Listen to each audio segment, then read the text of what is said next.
بەڵێ سڵاو لە ئێوە و لە بینەرانی بەڕێزیش بێتن من زانیاریەکانی ئیدارەی سۆران بە ئاگاداریەکی کۆمیسیۆن دەست پێ یەکەم دیارە کۆمیسیۆنی باڵای سەربەخۆی هەڵبژارنەکان لە سۆران ئاگاداری هاوڵاتیان ئەکاتەوە کە ژمارەی زۆر لە کارتی دەنگدان هێشتا ماون هاوڵاتیان وەریان نەگرتوێتەوە داوا کاتن سەردانی بنکەکانیان بکەن بۆ ئەوەی کارتی دەنگدان وەرگرنەوە و بێبەش نەبن لە دەنگدان و ئاماژیان بەوە داوە تاوەکو بەیانیش کە ڕۆژی دەنگدانی گشتی بەڕێوەچێتن هاوڵاتیان نەتوان سەردانیان بکەن و کارتەکانی دەنگدانیان وەربگرنەوە دیارە بەیانی کە دەنگدانی گشتی بەڕێوەچێتن لە ئیدارەی سۆران 361 وێستگە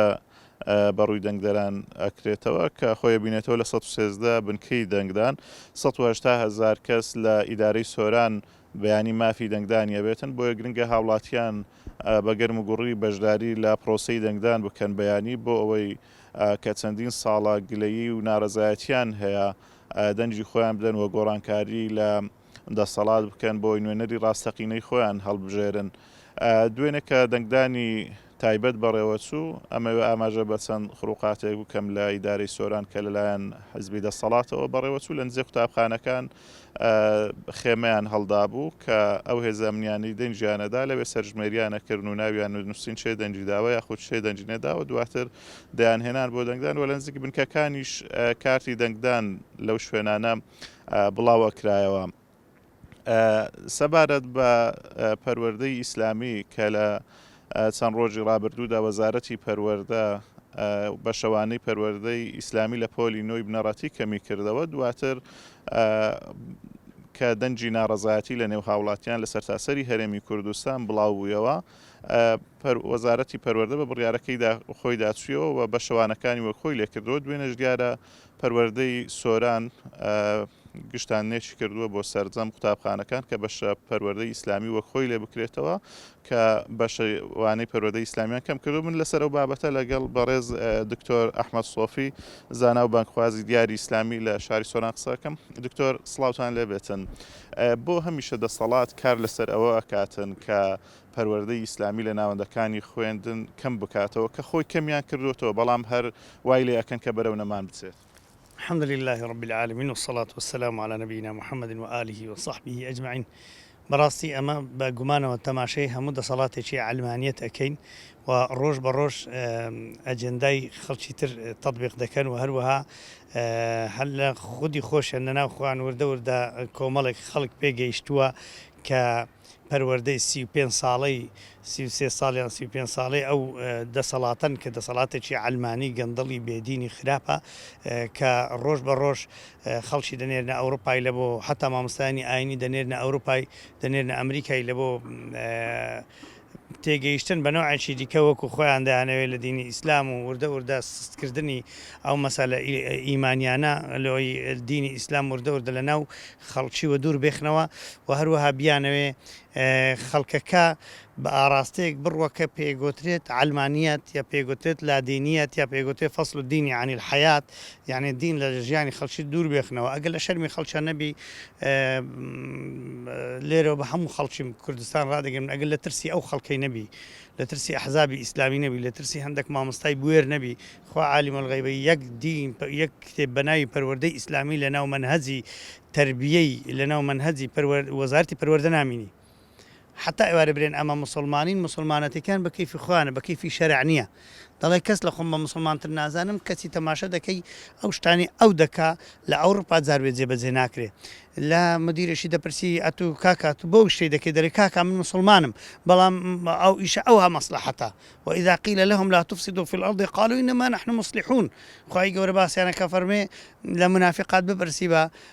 ئەو ئیشەی لۆ دەکەی دییان گوت ئەمە بۆ چاکسازێ و ئیشەی دەکەین خوای گەورە فەرمێ ئەلا إنهم هم المفسدون ولكن لا يشعرون ئاگادار بن ئەوانە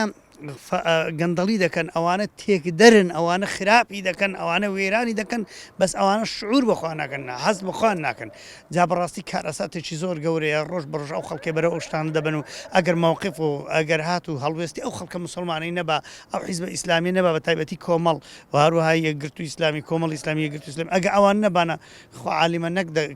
ئەو دەرسەش نەهاتوە جێی خۆی ئەگەر ئێمە لایان نەکەینە هەرا ئەوانە هەر گوێشان لێ نییە مێش میوانیان نییە بەیانی ینی دەنگدانی گشتی بەڕێوە چێتن دکتۆر ئەبینی خەڵک بەردەوام گلەیی هەیە ناڕازی هەیە 4 ساڵ کەڵبژاردن ئەکرێت بۆ خەڵک هەوڵ نادا گۆڕانکاری بکە لە زیاتی بایکۆتکردن یان کوچەڵکردن